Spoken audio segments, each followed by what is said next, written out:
नमस्कार. एक्सेलच्या या अद्भुत दुनियेत सगळ्यांचं खूप खूप स्वागत. आज आपण एका अशा फॉर्म्युलाबद्दल बोलणार आहोत जो खरं तर एक्सेलचा आत्मा आहे आणि तो म्हणजे सम फॉर्म्युला. चला मग जराही वेळ न घालवता थेट सुरू करूया. एक छोटासा विचार करूया. समजा आपल्यासमोर 5 विषयांचे मार्क आहेत आणि त्यांची टोटल काढायची आहे. आपल्या मनात पहिला विचार काय येईल? अरे कॅल्क्युलेटर कुठे आहे? पण खरंच प्रत्येक वेळी कॅल्क्युलेटर वापरायची गरज आहे का? अजिबात नाही. एक्सेलची खरी ताकद हीच आहे. जे काम करायला कॅल्क्युलेटरवर कदाचित काही मिनिटं लागतील, तेच काम एक्सेल फक्त एका क्लिकवर काही सेकंदात करून देतं. म्हणजे बघा, स्पीड आणि अचूकता दोन्ही एकाच ठिकाणी. तर मग हा सम फॉर्म्युला नक्की आहे तरी काय, जो आपलं काम इतकं सोपं करतो? चला त्याची ओळख करून घेऊया. अगदी सोप्या भाषेत सांगायचं तर सम म्हणजे बेरीज. एक्सेलमध्ये हा एक आधीपासून तयार असलेला फॉर्म्युला आहे. कशासाठी? तर आपण निवडलेल्या संख्यांची किंवा वेगवेगळ्या सेल्समधील आकड्यांची झटपट बेरीज करण्यासाठी. आता हे महत्त्वाचं आहे. याची लिहिण्याची पद्धत, ज्याला आपण सिंटॅक्स म्हणतो, ती 2 प्रकारची असते. एक तर तुम्ही प्रत्येक आकडा कॉमा देऊन वेगळा लिहू शकता, किंवा दुसरा, जो जास्त सोपा आणि प्रभावी मार्ग आहे, तो म्हणजे सेल्सची एक सलग रेंज निवडणे. जसं की A1 पासून A5 पर्यंत. थेअरी तर बरीच झाली. आता हे प्रत्यक्षात कसं काम करतं ते बघूया, नाही का? एका साध्या उदाहरणाने हे लगेच समजून जाईल. इथे बघा, आपल्यासमोर एका विद्यार्थ्याचे वेगवेगळ्या विषयांतले गुण आहेत. मराठी, हिंदी, इंग्रजी. आणि आता आपल्याला या सगळ्यांची एकूण बेरीज करायची आहे. प्रक्रिया एकदम सरळ आहे. पहिली पायरी, जिथे आपल्याला उत्तर हवं आहे तो रिकामा सेल निवडा.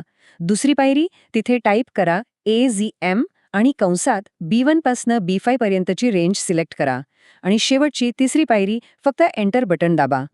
आणि ही बघा जादू, डोळ्याचं पातं लावण्याच्या आत आपलं अचूक उत्तर स्क्रीनवर हजर आहे. 400. किती सोपं होतं नाही का? कोणतीही डोकेदुखी नाही, फक्त रिझल्ट.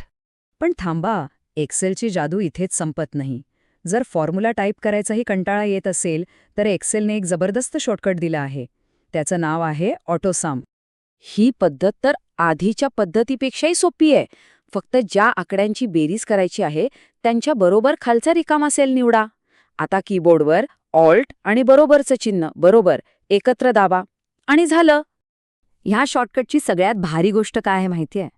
एक्सेल स्वतःच हुशारीने वरच्या संख्यांची रेंज ओळखतो आणि तुमच्यासाठी पूर्ण फॉर्म्युला लिहून तयार ठेवतो. आपल्याला फक्त एंटर दाबून त्याला हो म्हणायचं असतं. चला, आता फॉर्म्युला कसा वापरायचा हे तर कळालं. पण एक प्रो युजर बनायचं असेल तर काही सामान्य चुका टाळणं आणि याचा खरा वापर कुठे कुठे होतो हे जाणून घेणं खूप महत्त्वाचं आहे. हा फॉर्म्युला फक्त मार्कांसाठी नाहीये.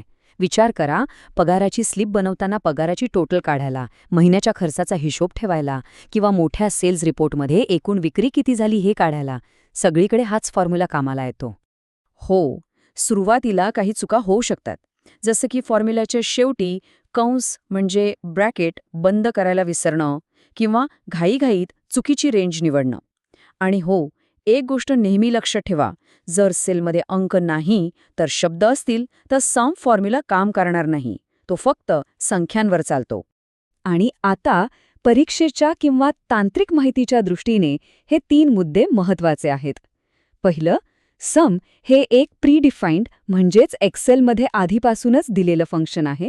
दुसरं, ते मॅथमॅटिकल कॅटेगरीमध्ये येतं.